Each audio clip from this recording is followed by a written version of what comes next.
kayaknya pernah dengar juga 36 rakaat plus 3. Ya. Ada juga yang mengatakan sebaiknya di rumah saja sholatnya, tidak perlu di masjid. Ya. Nah, ini yang akan kita bahas pada kesempatan kali ini, teman-teman. Ya, semoga bisa memberikan pemahaman kita semua. Dan saya berdiri di sini, tepatnya duduk di sini ya, tidak mewakili mazhab tertentu, ya, tidak juga mewakili ormas tertentu. Mungkin di sini ada yang aliran bermazhab Syafi'i, Nahdliyin, NU, ya. Ada juga mungkin yang Muhammadiyah, mungkin pernah juga belajar di Persis, mungkin ada juga yang pernah di pesantren mana, atau mungkin ada juga yang nggak pernah pesantren. Nah, cuma tinggal doang, ya. Kita akan perjelas pada kesempatan kali ini, ya. Sholat tarawih, ya. Kok beda di kampung saya begini, pindah ke Jakarta begini, pindah ke Lebakon juga lain. Ya, bagaimana sebenarnya? Nah, itu sekalian Rasulullah, sholat tarawih, ya, penamaan tarawih ini dari bahasa Arab, ya, diambil dari kata tarwihah. Ya, tarawih itu jamak dari tarwihah. Ya. Tarwihah itu artinya al-istirahah. Ya, makanya lazimnya sholat tarawih itu dilaksanakan sesantai mungkin, istirahat, ya, rehat, ya. Tidak seperti orang dikejar deadline atau seperti orang ditunggu kolak pisang di rumahnya, ngebul dan seterusnya, sehingga tidak ada tumanina dan kehusukan. Padahal asli dari tarawih, ya, itu berasal dari kata rah, ya, dalam bahasa kita rehat. Tarwihah jamaknya adalah tarawih, istirahat. Ya. Dalam kitab fikih sunnah, Al-Ustaz Sayyid Sabiq itu menjelaskan tentang istilah tarwihah ini, ya. At-tarawih, kata beliau, jam'u tarwihah. Ya. Jadi tarawih itu jamak dari tarwihah. Tutlaqu fil asli al-istiraha kulli arba'i raka'atin summa utlaqat ala kulli arba'i raka'atin. Ya. Jadi disebutkan istirahat karena Nabi dulu, ya, setiap kali 4 rakaat istirahat. 4 rakaat istirahat. Karenanya dalam kitab Riyadhus Shalihin yang ditulis oleh Syekh Al-Imam An-Nawawi Asy-Syafi'i, beliau mengutip sebuah riwayat dari Aisyah bahwa Aisyah itu menuturkan Rasul itu kalau sholat, ya, tidak pernah atau jarang lebih dari 11 rakaat. Ya, sholat 4 rakaat, istirahat, 4 rakaat, istirahat, kemudian 3 rakaat, lalu istirahat. Maka berdasarkan hadis ini, ya, ada sebagian yang melaksanakan sholat tarawih 4-4-3. Jumlahnya 11. Ini dalilnya. Ya, ini yang pertama, ya. Kemudian yang kedua tentang kita akan detailkan lagi nanti tentang jumlah rakaatnya. Ya. Yang kedua tentang hukum, ya, sholat tarawih. Ya. Asli hukum sholat tarawih, ya, atau qiyam Ramadan itu adalah sunnah muakkadah. Ya, sunnah yang sangat ditekankan. Ya, sunnah muakkadah. Syekh Imam Asy-Syafi'i, ya, ketika menjelaskan tentang makna sunnah muakkadah itu, kata beliau adalah sunnah muakkadah adalah sunnah yang kalau kita tidak lakukan itu aib, ya, seperti aib.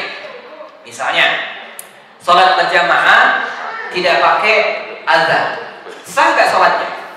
Sah, tapi sepertinya aib, gitu ya, seperti aib. Ya. Sunnah sholat berjamaah itu kata beliau sunnah muakkadah. Walaupun kata Imam Abu Hanifah itu wajib, ya, bagi orang yang tidak berhalangan. Ya, bagi orang yang tidak berhalangan. Kata Imam Syafi'i enggak, hukumnya sunnah muakkadah. Ya, rumahnya di depan masjid tapi tidak ke masjid.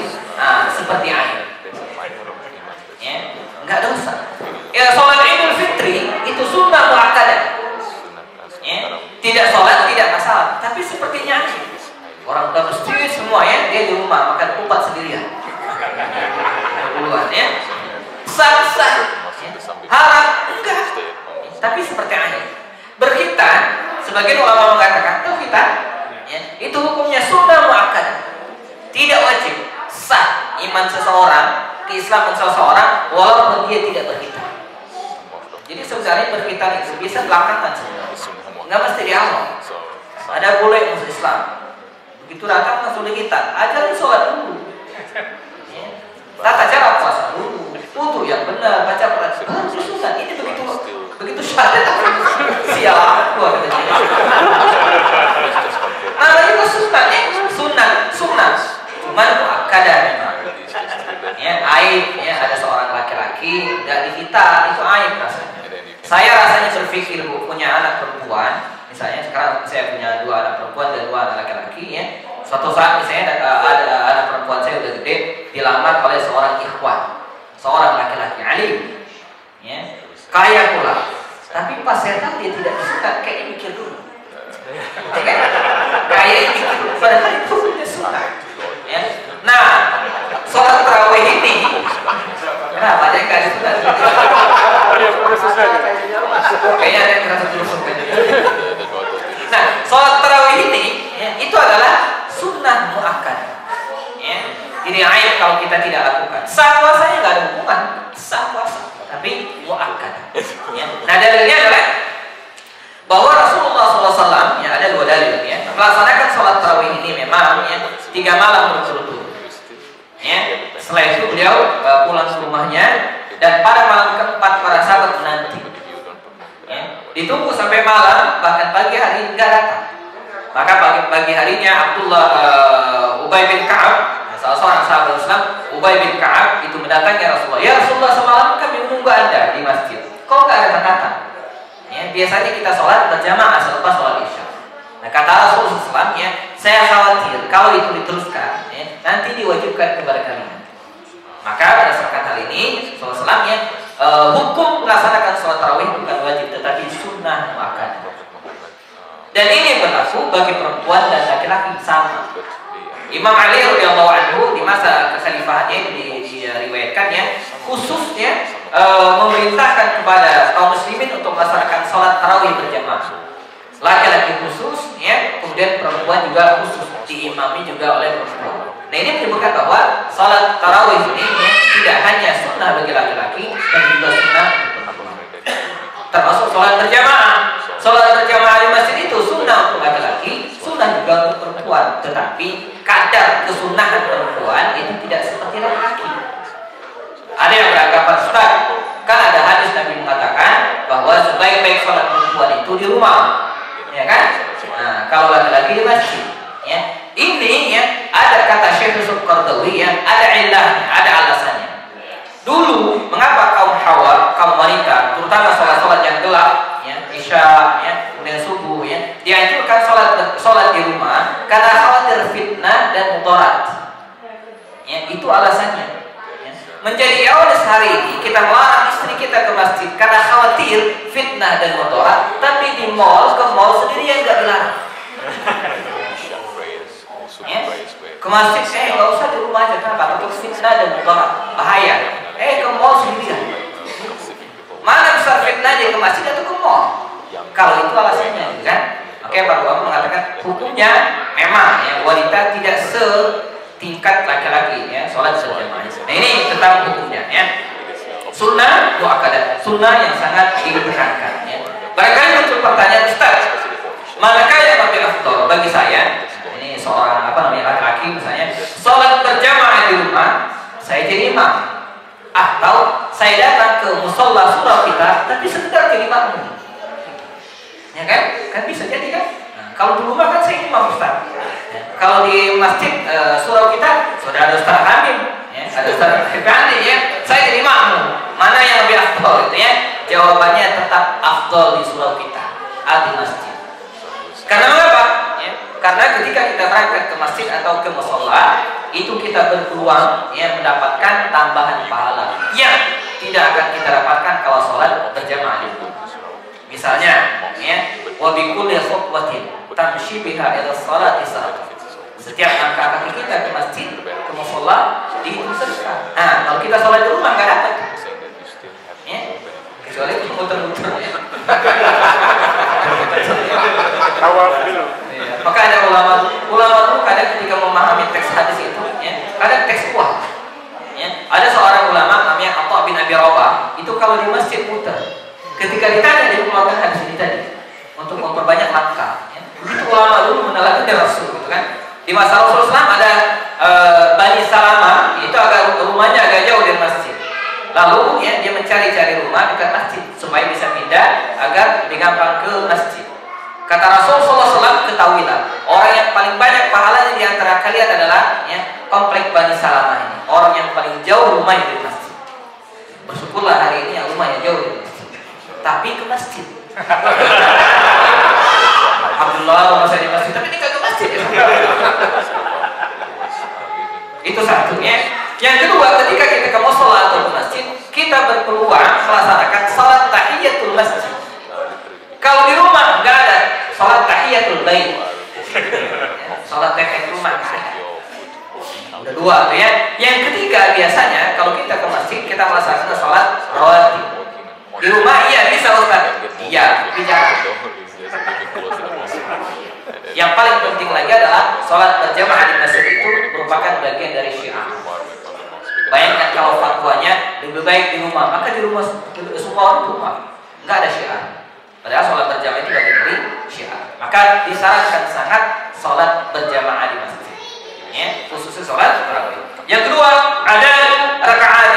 Ya, jumlah rakaat sholat tarawih ini berapa? Mayoritas hadis diriwayatkan misalnya dari Aisyah radhiyallahu anha. Hadis ini diriwayatkan oleh Al-Jamaah, Bukhari, Muslim dan seterusnya. Ya. Anna Nabi sallallahu alaihi wasallam kana yazidu fi Ramadan wa la fi ghairihi ala 11 rakaat. Nabi melaksanakan salat malam itu jarang lebih dari yazid maka yazid tidak lebih dari baik di Ramadan atau di luar Ramadan lebih dari 11 rakaat. Artinya belum melaksanakan 11 rakaat. Nah, ini dalil salat tarawih itu 11 rakaat. Lalu berikutnya dalam hadis lain juga disebutkan bahwa Rasulullah SAW melaksanakan salat 11 rakaat. Ini diriwayatkan dari oleh Imam Ibnu Khuzaimah dan Imam Ibnu Hibban juga mengatakan demikian. Lalu pertanyaannya, kalau kemudian hari ini ada yang mengatakan sholat tarawih itu 20 rakaat plus 3 witir. Nah, dari mana sumbernya? Nah, jemaah sekalian, ada hadis atau riwayat mengatakan memang Umar bin Khattab, Utsman bin Affan dan Ali bin Abi Thalib di masanya itu melaksanakan sholat 20 rakaat. Duna witir, salat witir. Jadi di era Umar, di era Utsman dan di era Ali bin Abi Thalib, salat tarawih itu dilaksanakan sebanyak 20 rakaat dan ini hadisnya sahih. Nah, lalu bagaimana kita mengawinkan hadis ini? Ada yang bilang 8 plus 3, ada yang mengatakan 20 plus 3. Nah, lagi-lagi saya tutup dalam kitab fikih sunnah ini membuat catatan kaki. Saya akan bacakan biar lebih detail. Zahaba Malikun ila anna adadaha sit wa 30 rakaat. Jadi kalau hari ini kita berangkat, saya sholatnya 11 rakaat. Banyakkan saya 23 rakaat. Nah, kita bisa mengaku mazhabnya Maliki 36 rakaat. Jadi Imam Malik itu di Madinah dia melaksanakan sholat tarawih 36 rakaat plus 3 witir. Nah, padahal aslinya qala Az-Zarqani, Imam Az-Zarqani mengutip pendapat Imam Ibnu Hibban mengatakan bahwa anna tarawih kanat awalan 11 rakaat. Jadi aslinya sholat tarawih itu 11 rakaat. Jadi 11 rakaat Nabi melaksanakan 3 hari berturut-turut slate off. Di era Abu Bakar off, tidak ada sholat tarawih berjamaah di masjid. Di era Umar, orang-orang melaksanakan sholat di masjid sendiri-sendiri. Ini sendiri kayak lomba begitulah ya. Sendiri-sendiri. Kata Umar, bagaimana ceritanya dari sholat sendiri? Saya punya usul bagaimana kalau sholat ini dilakukan secara berjamaah dan diimami oleh satu orang. Maka berlakulah ijma'us sahabat. Para sahabat sepakat. Maka dilaksanakanlah sholat tarawih sejak di awal pemerintahan Umar itu dilaksanakan di masjid secara berjamaah diimami oleh Ubay bin Ka'ab. Orang yang dulu pernah menanyakan kepada Rasul, mengapa kita tidak sholat berjamaah lagi? Nah, begitu ketika Umar memutuskan untuk melaksanakan sholat berjamaah di masjid berjamaah, maka dia diangkat imam. Ubay bin Ka'ab. Berapa rakaat? 8 rakaat plus 3 witir. Tetapi karena 8 rakaat plus 3 witir ini ketika melihat para sahabat kecapean, capek 8 rakaat plus 3 witir itu, akhirnya Umar memutuskan supaya tidak capek digantilah sholatnya menjadi 20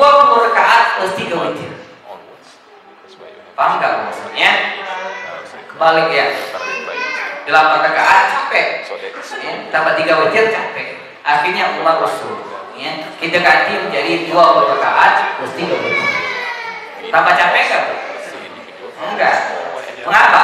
Karena bacaannya diperpendek.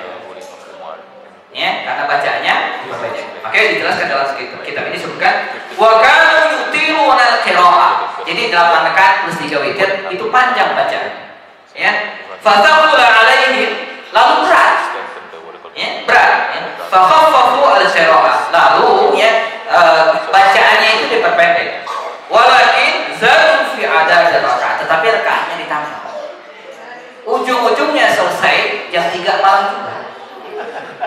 Sama. Cuma lebih ringan. Mengapa? Karena banyak duduknya. Ya, bayangkan, ibu-ibu begini Pak. Kita mulai misalnya jam 9 mulai sholat tarawih sampai jam 3. Pilih 8 rakaat atau 20 rakaat. Kalau saya milih 20 rakaat, bisa istirahat. Ya, coba kalau 8 rakaat kan, panjang gitu ya. Selesainya sama. Ya, bahkan para pembantu waktu itu yang menyediakan makanan itu sampai teriak-teriak, buruan-buruan kata para sahabat. Mengapa? Karena sebentar lagi imsak. Baik. Ya, sholat ba'da isya, istirahat sejenak, lalu melaksanakan sholat tarawih, itu selesainya sahur itu buru-buru. Saking lama mereka sholat. Nah, awalnya 8 rakaat karena capek diganti jadi 20 rakaat. Itu berlaku pada pertengahan atau sejak pertengahan pemerintahan Umar, dilanjutkan di era pemerintahan Utsman sampai pemerintahan Ali dilaksanakan 20 rakaat plus 3 witir. Nah, sebagian mengatakan itu terjadi di Makkah Al-Mukarramah. Terus berlanjut. Ya. Nah, di era mazhab Maliki, ya, ketika dia melihat hal ini, sementara dia berada di Madinah, untuk yang menandingi pahala mereka yang berada di Makkah, karena ada tawafnya, maka dia beristihad. Di Madinah, di era Imam Malik dilaksanakan 36 rakaat plus 3 witir.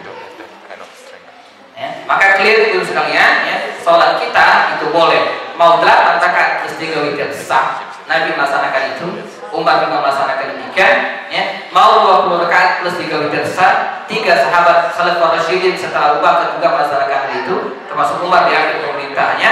Jadi sah. Mau seperti Imam Malik 36 rakaat plus 3 witir sah. Ya, jadi tidak ada kita tidak ingin dengar lagi ada orang berantem gara-gara sholat tarawih. Dibolehkan. Ya. Nah, tinggal bagaimana caranya? Ya. Tinggal kita siasati. Ya. Motif para sahabat waktu itu ya bukan banyak-banyakan rakaat, tapi diantaranya untuk menjaga kehusukan. Nah, kita segera juga demikian ya. Oke lah, mungkin kita tidak 20 rakaat, tapi kalau ingin digambarkan manakah yang lebih afdol, 20 rakaat tapi seperti orang dikejar anjing gila, cepet banget tuh ya, dikejar anjing gila lagi anjingnya ya, cepet banget ya, atau 8 rakaat lebih khusyuk. Ya. Jadi kita tidak hanya mengejar kuantitas, tapi juga menjaga kualitas ibadah kita sendiri. Maka dengan demikian sekalian, begitu juga dengan praktek rekaatnya. Ya. Kalau kita rujuk misalnya kitab Riyadhus Shalihin tadi, ya, seperti pernah saya jelaskan, ada 4 hadis terkait dengan salat tarawih. Ya. 2 di antara yang mengatakan 4-4-3 dan 2 yang mengatakan 2-2-1. Artinya sah-sah saja. Karena itu dalam ibadah ini, Bismillahirrahmanirrahim, ada yang harus kita toleransi, khususnya dalam hal ibadah yang sifatnya ikhtiyariyah. Kita boleh memilih. Ya. Jadi ada dalam pelaksanaan ibadah itu sifatnya pilihan. Kita boleh memilih, tidak ada yang salah. Kita boleh memilih. Contoh, bacaan doa iftitah itu banyak. Ya. Yang saya tahu, ya, bacaan doa iftitah sebelum kita membaca Al-Fatihah, ya, itu paling tidak ada 4 versi. Ya. Yang paling sering kita hafal di Indonesia ada 2. Pertama apa? Ya. Allahumma ba'id baini wa baina khataayaya dan seterusnya. Ini biasanya dibaca oleh kalangan Muhammadiyah. Ya.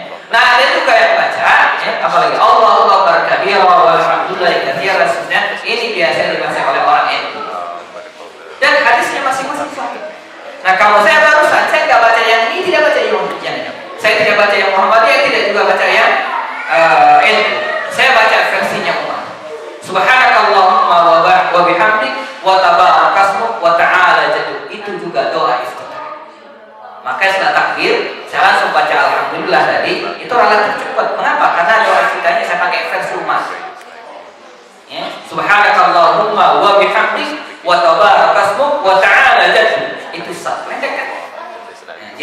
juga dhaif tidak. Begitu juga ketika kita ruku, itu juga banyak versinya. Ada 5 versi. Ada 5 versi. Ya. Yang sering kita hafal apa? Misalnya, Subhana Rabbiyal Azim. Ada dalam huruf tambahan wa bihamdihi. Padahal asli Arabnya enggak ada. Ya, asli hadisnya tidak ada wa bihamdihi. Pertanyaannya boleh dipakai atau enggak? Nah itu kita berbeda. Fiqh khilaf. Ada perbedaan di kalangan ulama. Tapi aslinya itu kan berasal dari firman Allah Subhanahu Wa Taala, fasabbih bismi rabbikal azim. Surat apa itu ya? Surat Al-Waqi'ah kalau nggak salah ya. Fasabbih bismi rabbikal azim. Maka bertasbihlah kepada Allah yang Maha Azim, yang Maha Besar. Maka kata Rasul, hendaklah kalau kalian ruku baca subhana rabbiyal azim. Adapun yang sujud itu terinspirasi dari firman Allah Subhanahu Wa Taala, sabbih isma rabbikal a'la. Bertasbihlah kepada Tuhanmu yang Maha tinggi. Maka kita baca subhana rabbiyal a'la. Itu satu versi. Versi yang lain misalnya subuhun qudus wa rabbul malaikati war ruh. Itu juga hadis sahih bisa juga. Ya. Versi lain ada yang apa? Doa ruku versi yang selain yang saya sebutkan tadi.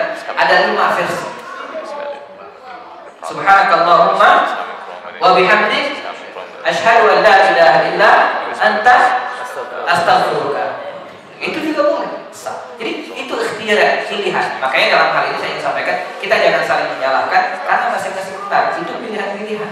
Ya. Atau dalam versi lain saya jelaskan, Nabi itu sesekali melakukan ini, sesekali melakukan ini, sesekali melakukan yang ini, jadi sah yang mana kita ingin laksanakan. Ya. Begitu juga dengan melaksanakan sholat tarawih. Sekarang apa yang kita lakukan pada malam hari ini, insya Allah tidak salah.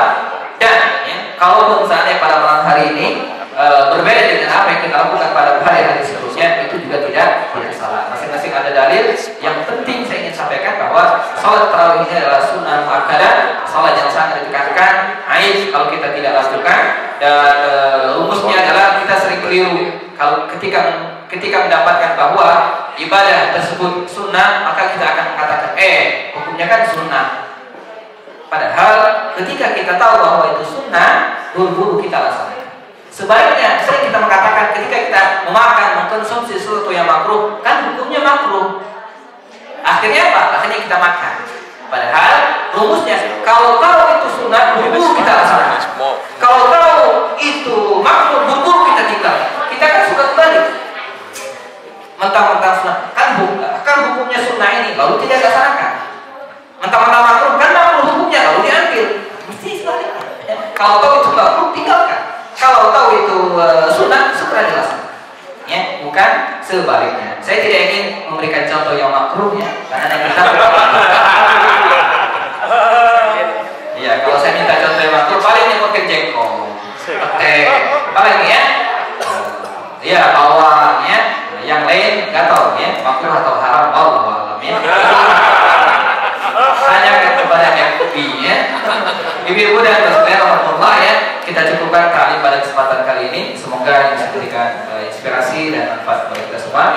Kita lanjutkan dengan salat witir secara berjamaah 2 rakaat plus 1 rakaat. Demikian. Assalamualaikum warahmatullahi wabarakatuh.